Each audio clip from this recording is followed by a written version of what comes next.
İnşallah anlatayım slash. Guys, In dense connective tissue, we have two types of fibers, okay? One parallel to each other, strong collagen fibers, okay? And one, we call that regular dense connective tissue, okay? And the other one is dense irregular, remember the fibers, the collagen fibers are not arranged in one direction, okay? So, the dense regular, we find this in tendons which connect the muscles to the bone, and ligaments which attach bone to another bone in the joints, like in the knee.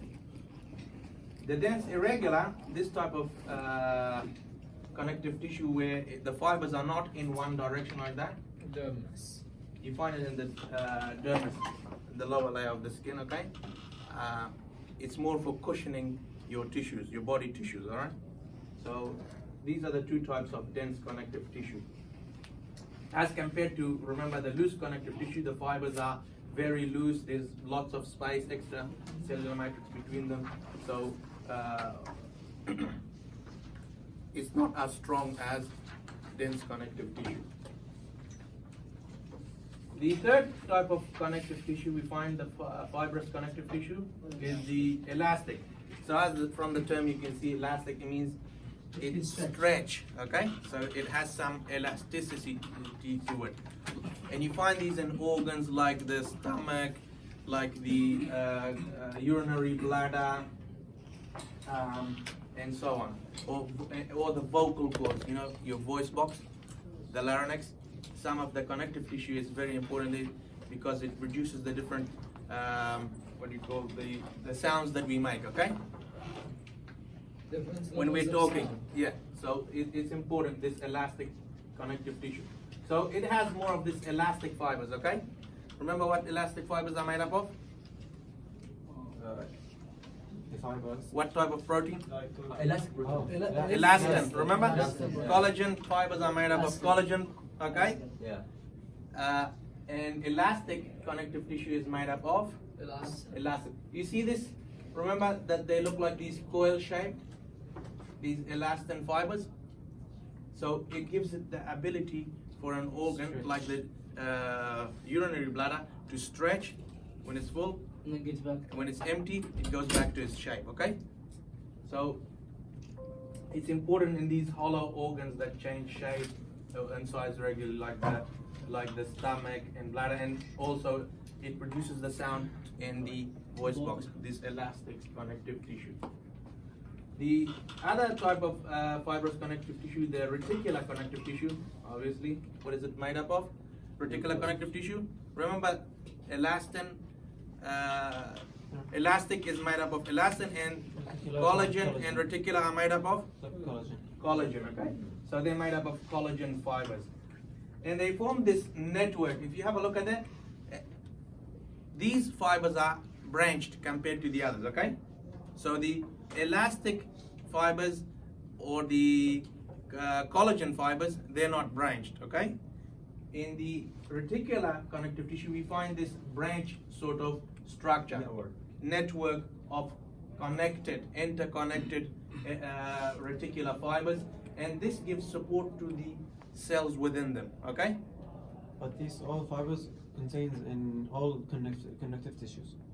No, I'm talking, well, some of them are more And some are less. in particular tissues, depending on the type of But tissue. all of them are So, included. yeah, well, reticular fibers, you find this mostly in the lymphoid tissue. You won't find them in the elastic connective tissue or the dense connective tissue, okay?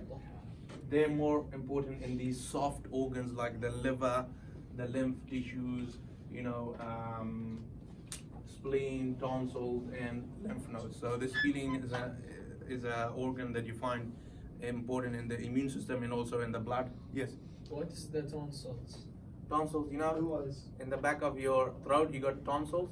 Yeah. They get swollen. Sometimes you get an infection, throat infection. Yeah. They're lymph tissue. They're important to trap bacteria if you have an infection and destroy them. Okay. So these sort of tissues, they have these network of reticular fibers that help to support the cells with them, and they're more softer organs. You know, if you've seen the liver, very soft. Have you seen you know the spleen? Yeah. It's a very soft, spongy organ when you press it. Has anybody seen it from a sheep or a? It's like. It look like the tongue, you know, long. Or in the sheep, it'll be very small. Looks like the tongue. It's attached to the stomach, you know. Intestines. No. الطحال. Spleen. What do you call it? The hull. This is where you have filtering of the blood. Yeah, Okay. yeah. The blood is filtered there. Yeah. It's a reddish organ. Outside looks like white, bluish, blue, and when you cut it open, it's very red inside it and spongy. Looks like the tongue. Okay, that's what the spleen is. I'm not sure what maybe that is the correct term that you translated to. So that what the spleen is. In the lymph nodes you find throughout our body. This is connected to the lymphatic vessels. Like similar to blood vessels, we have lymphatic vessels. They capture the extra fluid in the tissues and then filter that for any debris, bacteria, viruses, and brings it back and puts that fluid into our blood again. Okay. In between those lymphatic vessels, we find these lymph nodes. Okay. This is where the filtering happens. Okay. Between the Lymphatic vessels. okay. Okay. These are like blood vessels, but they don't carry blood. They carry another fluid called lymph. Okay. Lymph is basically the plasma of blood, similar to the plasma, without the cells. You know that you got in the blood you got cells, and then you have the extracellular fluid, which we call the plasma. You find that in lymph, that sort of material. And the lymph nodes are important in filtering any pathogens or anything that come through that. And that fluid is put back into the blood through major veins in the thoracic cavity, in here in your chest. Okay. But we will learn more about this next semester, okay? When we take the lymphatic system and the cardiovascular system. But for now, I just wanted to tell you what the lymph nodes are. They're actually filtering, organs, we could say, throughout our body, which, filters the lymph that is coming out from the throughout the tissues, okay? And it has these spongy type tissue which has the reticular fibers, and the cells are encased in those, and they support those cells. Okay, so the reticular fibers are branched, you can see they're thinner than the collagen fibers, and they give support to the cells within that tissue, like the liver, the lymphatic system, the spleen, tonsils, and the lymph nodes. Okay, so the difference here is it's branched reticular collagen fibers.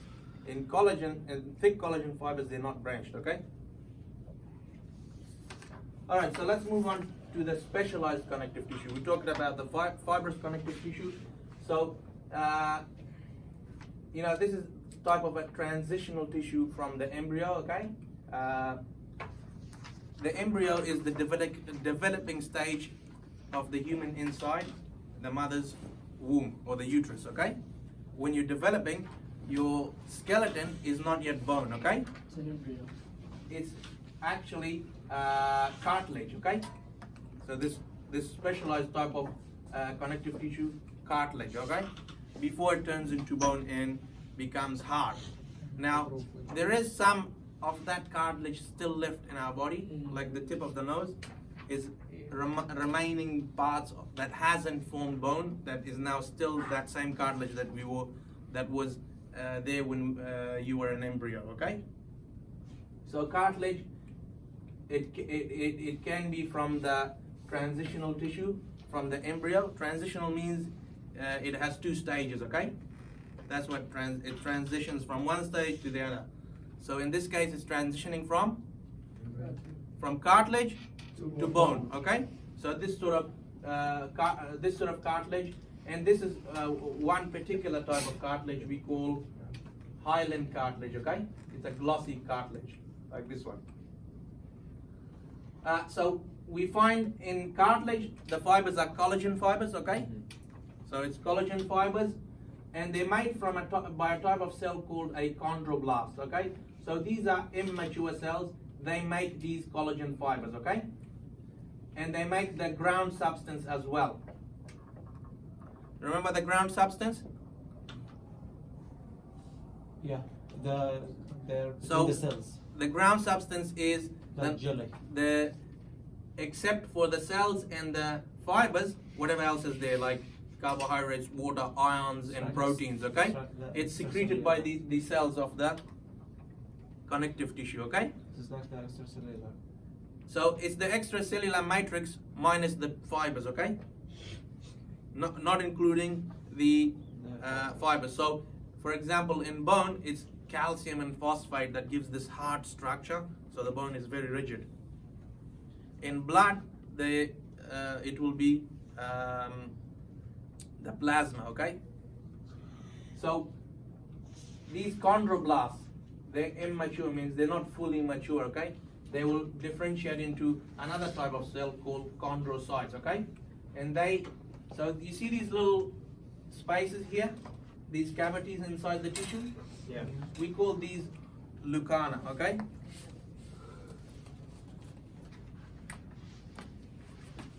So these spaces are known as leucana, and the chondrocytes, you find them within those, okay? So that cell here, you can see, that's called a chondrocyte. So when they become mature, these cells, they are enclosed, okay? They become enclosed inside this structure called a leucana, okay? So when you see under the microscope this type of tissue, this is a characteristic of cartilage. You see these hollow regions where you find the cells, okay? You find the fibers and the ground substance in this area, okay? Yes. Leucana is like a membrane. Leucana is like a cavity, like a hollow region where you find the cell located, okay? So actually this should be chondroblast, okay? Because it's saying here. Correct that, okay? It's chondroblasts become enclosed in leucana and called chondrocytes, okay? So they become mature.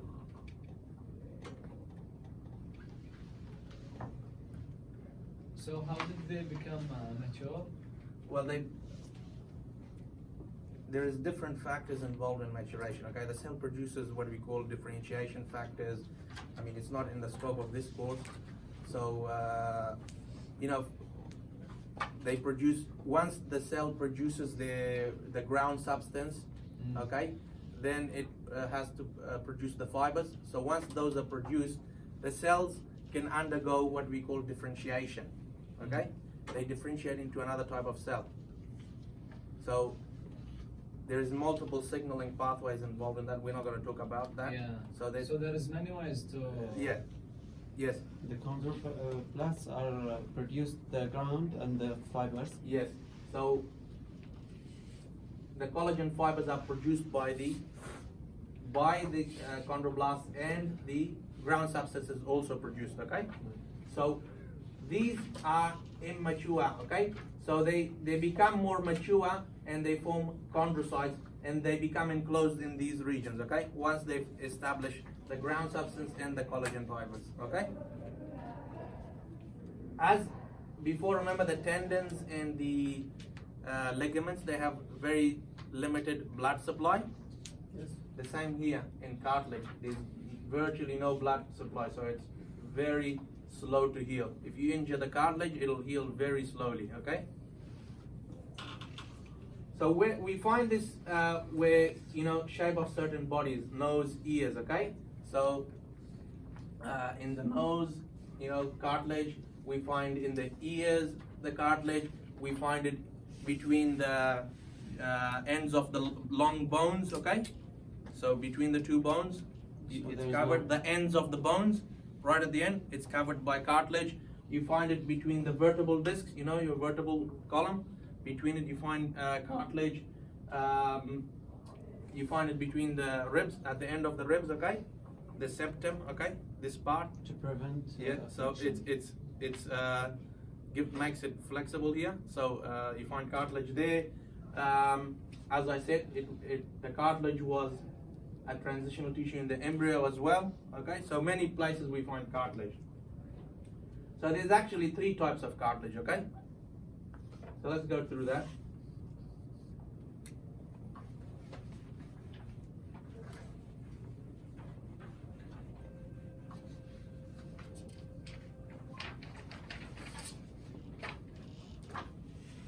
So the first type, this hyaline cartilage, we find it in most of the places, most prevalent one. So hyaline is just referring to this glassy, shiny sort of cartilage.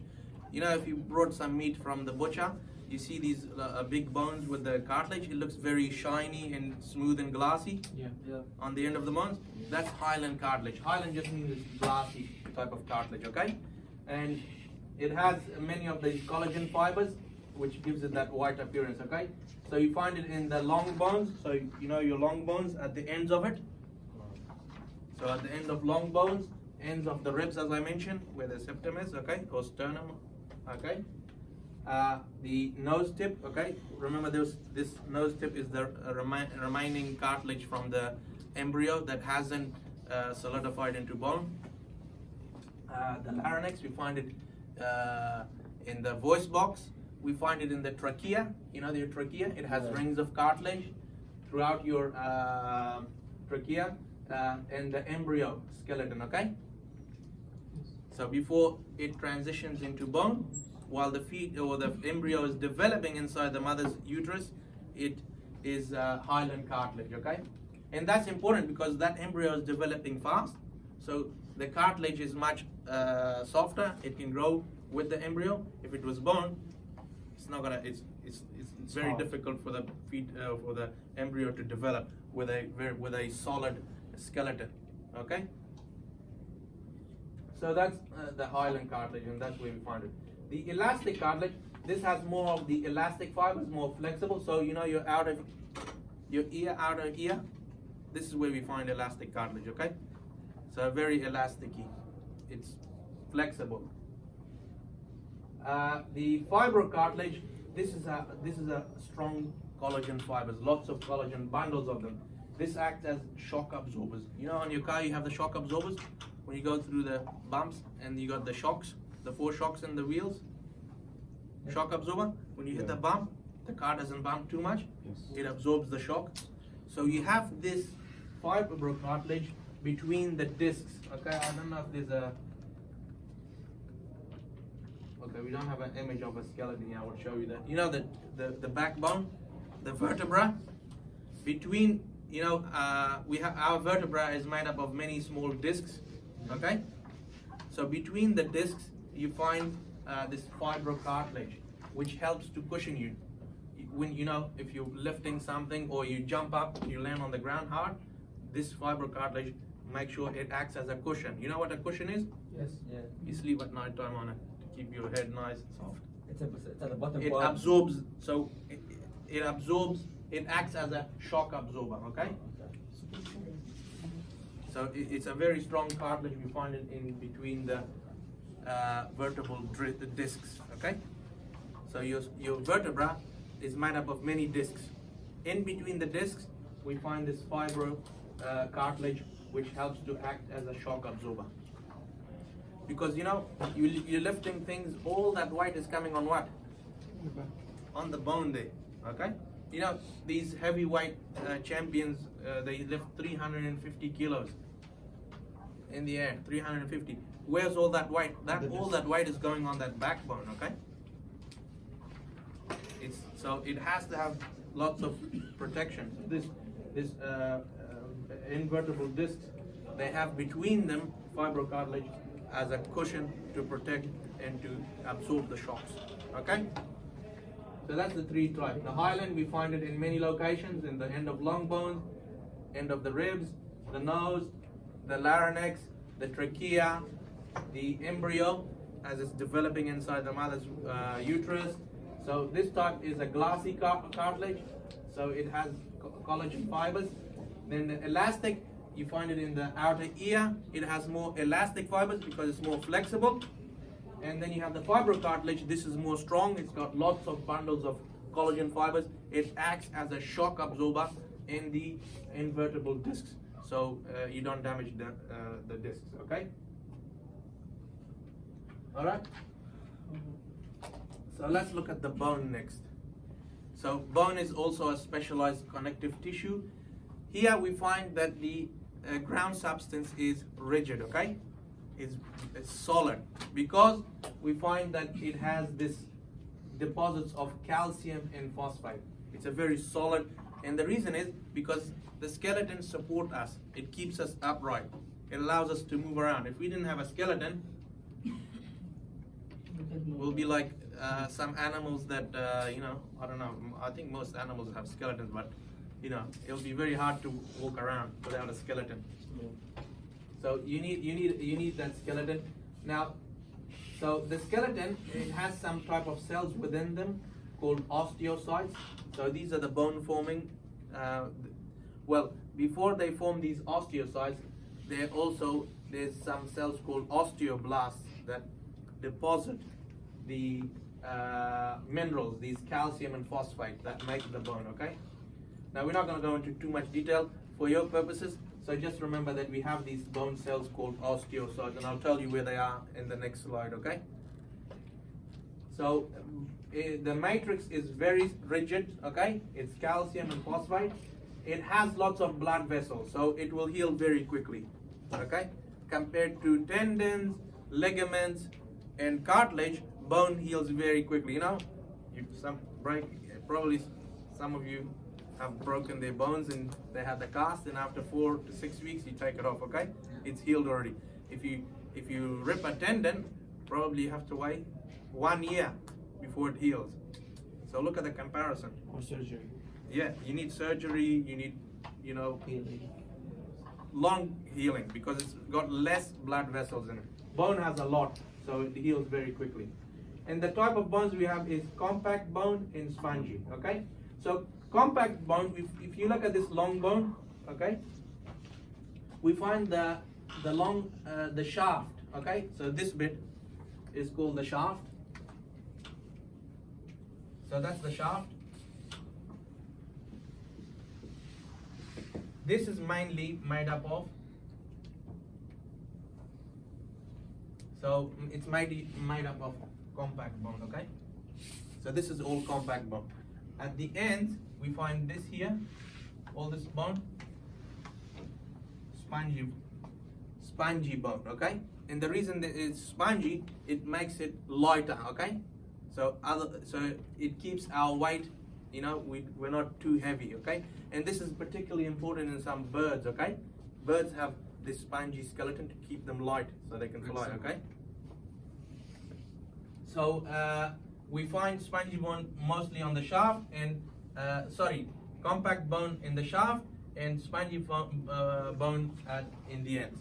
If we have a look closely at the compact bone, we find, have you done the histology lab? Yeah.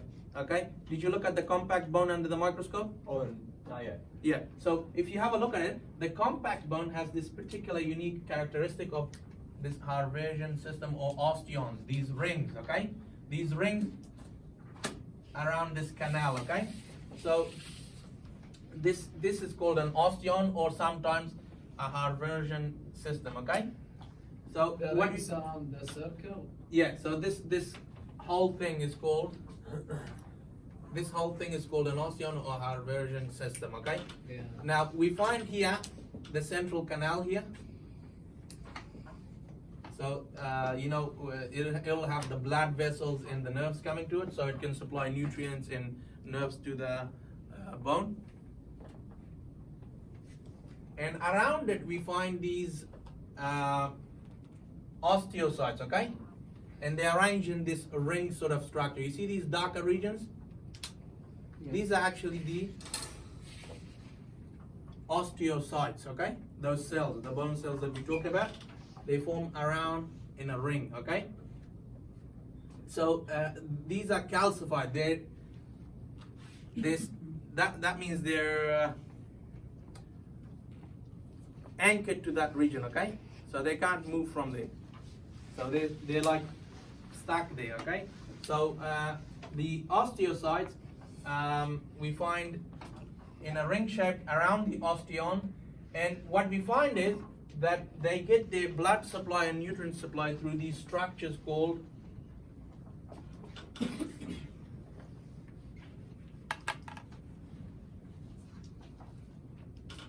canaliculi, okay?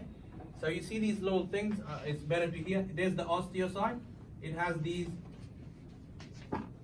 network of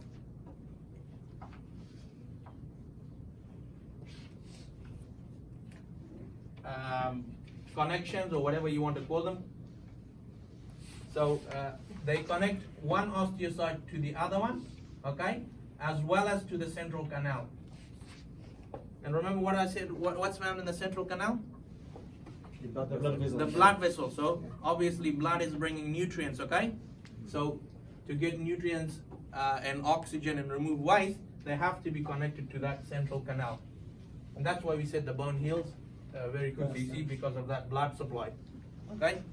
So the canaliculi connects the osteocytes to the central canal and also connects to one another as well to provide nutrients and remove waste, okay? So as I mentioned, we find this type mainly in the shaft, and it covers the spongy bone, okay, at the ends. If you have a look at here, it covers, you find the spongy bone here, and then the covering is compact bone around the spongy bone, all right? So in compact bone, we find these osteons. Okay, Doctor, so the spongy also in the shaft. No. It's covered. I should check. The shaft contains inside is bone marrow. It's hollow, okay? We find bone marrow, soft tissue containing blood vessels and different type of stem cells of the blood, or hemopoietic cells we call them, okay? So producing white blood cells and red blood cells, okay? So inside it, if you get the bone sometimes and you cook it, if it's cut and you find hollow inside it and some stuff comes out of it, like fatty stuff, very fatty, soft, fatty from inside the bone. Yeah. This is bone marrow. You find it inside here. It's very important, okay, for because it contains the stem cells for a lot of these blood cells, like red blood cells and white blood cells, okay, and platelets, okay. So there's not spongy bone. Spongy bone is only here. We find it just at the end there, okay, but it's covered with compact bone, okay. So as I mentioned, in compact bone we find the osteons, but in spongy bone there is no osteons, okay. The sponge that you use in the kitchen to clean things? Yes. It actually looks like that, okay. If you look closely, that's why it's called spongy bone, because it looks like a sponge.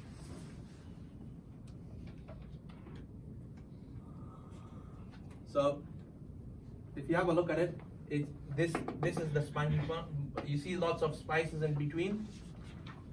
It looks like the sponge at home, and you see it on the out. You see this covering. That's the compact bone. Okay.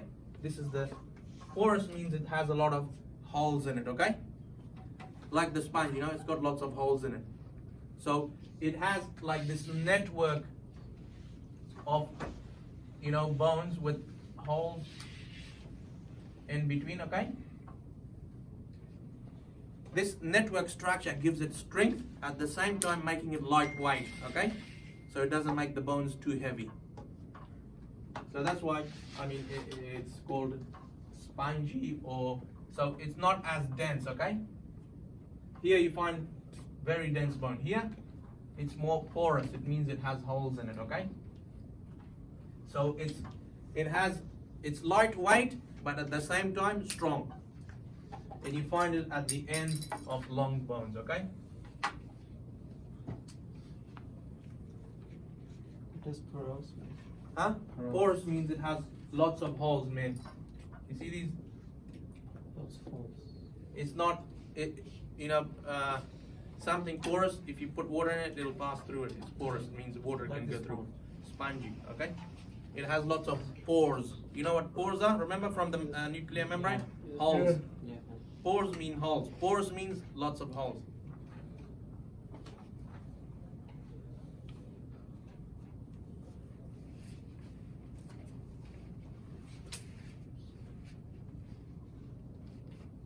Okay, so that's the bone. The next type of specialized connective tissue is the blood. So, from one extreme where the extracellular matrix is rigid, hard, we go to where it's liquid, okay? So in blood, we find the extracellular matrix liquid, what we call plasma, okay? And that's important in its function because blood is continuously moving throughout our body.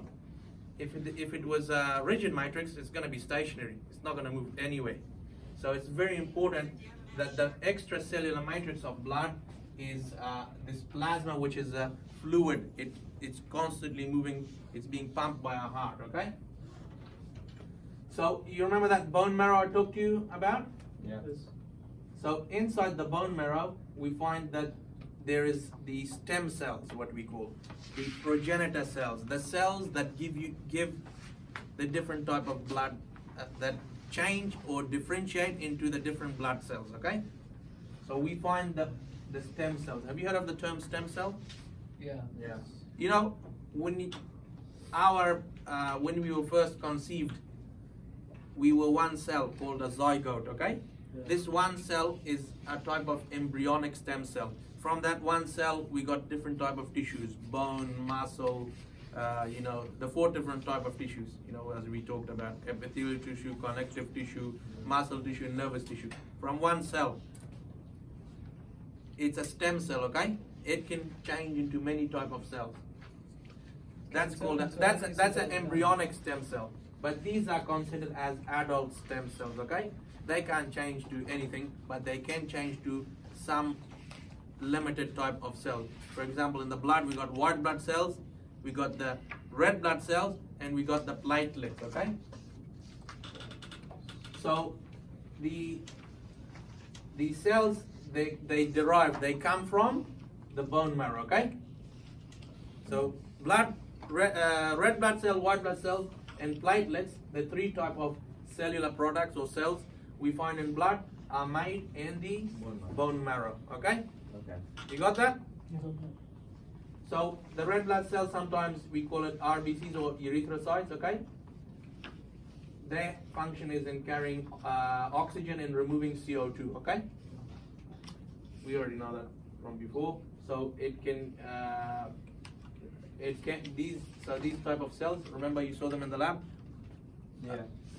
When you saw that slide on the lab, you see most of the cells were these red cells, okay? Only a small proportion is the white blood cells. You see single. And sometimes you see these parts of cells, which are platelets, okay? So the red blood cells are important for carrying oxygen, nutrients, and removing waste from the cell and CO2, okay? From your body. The white blood cells, they're more for defense, okay? So we call them leukocytes as well. This is another name, leukocytes. So they form the immune system. They defend your body. So if you have an infection, a bacteria gets into your body, the white blood cells are responsible for defending you against it, okay? Phagocytosis. Well, depending on the type of mechanism, we have innate and adaptive immune responses. So they will be different, okay? There's phagocytic cells and non-phagocytic cells, okay? The third cellular element is this platelets. These are not actually cells, these are parts of cells, okay? So parts of cells, you see, that's why they're very small, because they're particular parts of cells. By the way, we're going to learn in next semester how these cells are made, okay? From what type of stem cells. For now, we don't need to know that, okay? So these platelets, or sometimes you call them thrombocytes, they're important in clotting the blood. So if you get a cut, you start bleeding, you need to stop that bleeding. So these platelets, they have special fibers within them, that fibrin, okay, that form a network. So if you have there's your, there's your hand, all right? You cut yourself here and you open it up. So now you got a, you got an open cut wound here, like that. So what happens is these cells, they form these,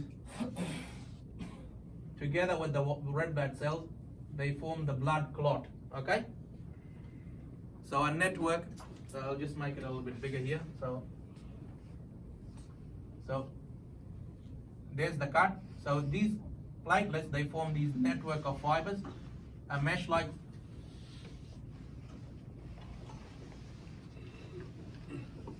And in between them you find the red blood cells, okay? You find, this is called a blood clot, okay? So when the blood, when the blood turns into this jelly type, if you bleed and you got some blood exposed to the air, it immediately forms, it's no longer liquid, it will form this jelly-like structure.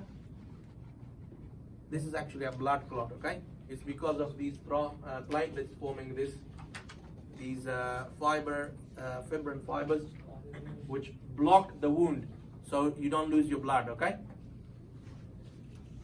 Okay? Stop bleeding. Stop bleeding, yeah. Some people have less plastic, so they don't stop the bleeding. Yes, so some people might have less platelets, they might not. It's related to diabetes. If you deal with diabetes, you don't have this question.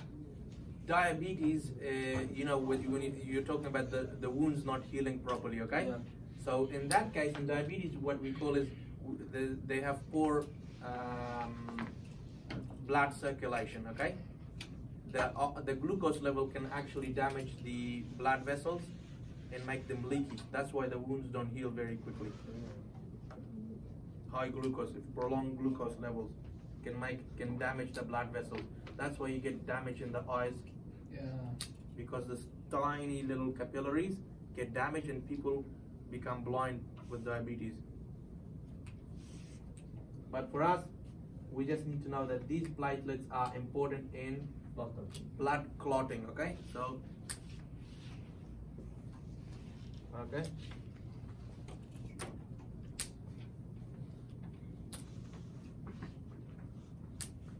Alright, so the final type of specialized connective tissue is adipose tissue. Remember, last week we said adipose is just another word for fat. Adipose means fat cells, adipocytes, okay? So these type of cells, fat cells. So this is fat tissue. It's a loose connective specialized tissue, and it's important in storing fats. Remember, fats, they're for long-term energy. Yes. Yeah. So this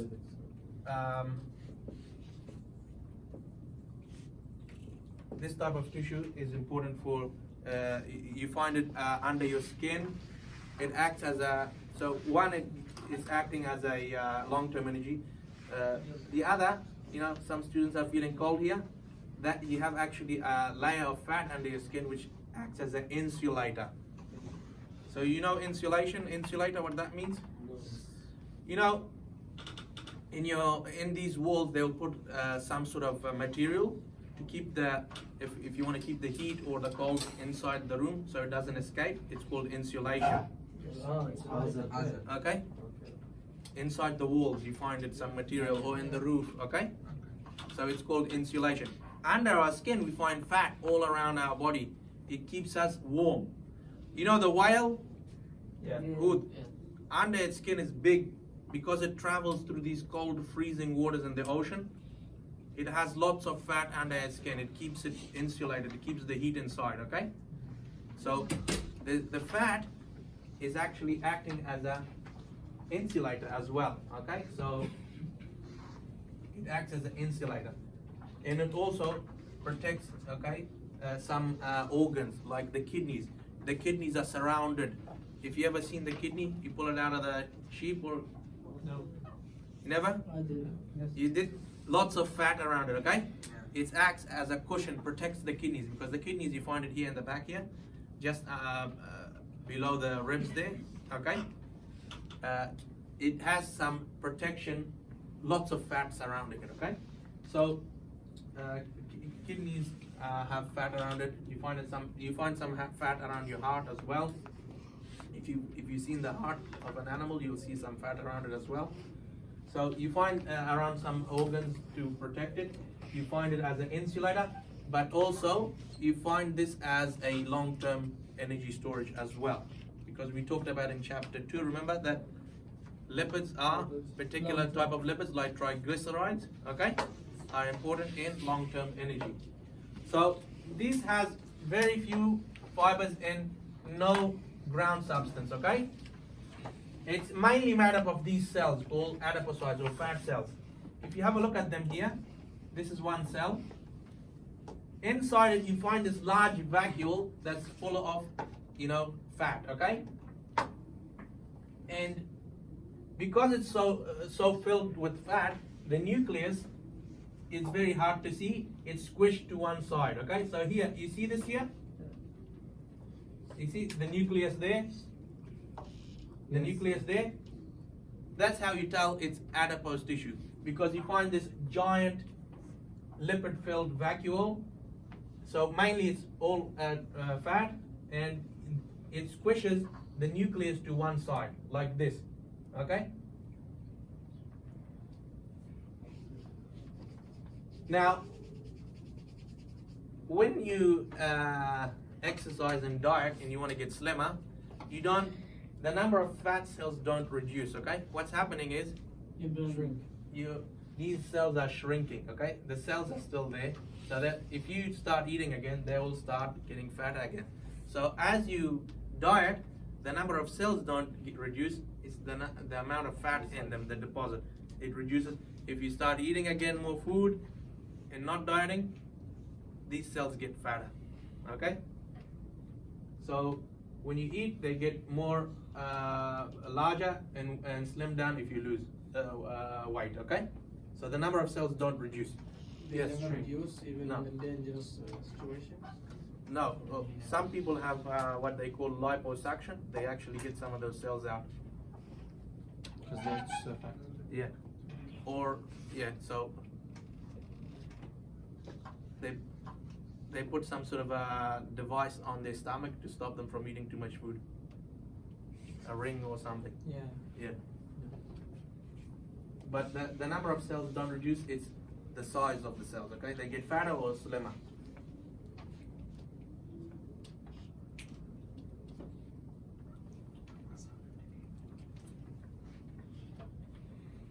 Alright, so that's the adipose tissue. The connective tissue is done. We're on to the third type of tissue, is the muscle tissue. And we have three types of muscle tissue. We'll cover this introductory slide, inshallah. So this is we're not going to go into the detail. So muscle, the function is for movement, okay? So when you're moving around, you're using muscle. When your heart is pumping blood, it's moving. It's using muscles. When your digestive system is working, it's using muscles, okay? So it's for movement. And it's made up of fibers, okay? So these fibers align parallel to each other. So they align parallel means like this, okay? That's what parallel means, all right? And we find two types of fibers in muscle. We call them actin and myosin. So that the two types of fibers, they align next to each other like that. So that they're made up of those proteins called actin and myosin. So these two, they work together to contract the muscle, okay? So contract means, my arm is relaxed. When I contract the muscle, it's pulling, okay? So this is contraction. You know, the muscle gets contracted, relaxed, okay? So contract means to pull the muscle, okay? So these fibers are important in contracting the muscles, the cells. The type of muscles we find is three. So we find skeletal muscle. These are attached to the skeleton, okay, by tendons. Or we find cardiac muscle. We find this only in the heart, okay. Or smooth muscle. We find this in blood vessels, in organs, okay, okay. So some of these we can control and some we can't. So skeletal muscle we can control most of the time, okay? And then cardiac and smooth muscle we don't control. We call it involuntary, okay? So Cardiac is only in the heart, right? so cardiac is only in the heart. Cardiac is referring to the heart, okay? Smooth muscle, we found it's in the stomach. In the stomach, in the small intestine, large intestine, in the lungs, in the blood vessels, okay? Yeah. Lots of these organs have smooth muscle, in the bladder and so on, okay? In the uterus. And all these are for movement. Sometimes when they contract, they're excited by the nervous system, okay? So electrical impulses. But the cardiac muscle, it doesn't need electrical impulses from the brain. It can contract because it has its own tissue or nodes that send electrical signals to it, and it contracts independent of the nervous system. You know, when they take the heart out sometimes from some animals, it's outside, it's still beating. Yeah. Where's the electrical impulse coming from? So it's coming from the heart itself. It has nervous tissue in it, within it, that coordinates its contraction. So not all it's excited, but some are coming from the brain, some in this case from the heart itself, okay? And we'll continue more on that tomorrow, inshallah.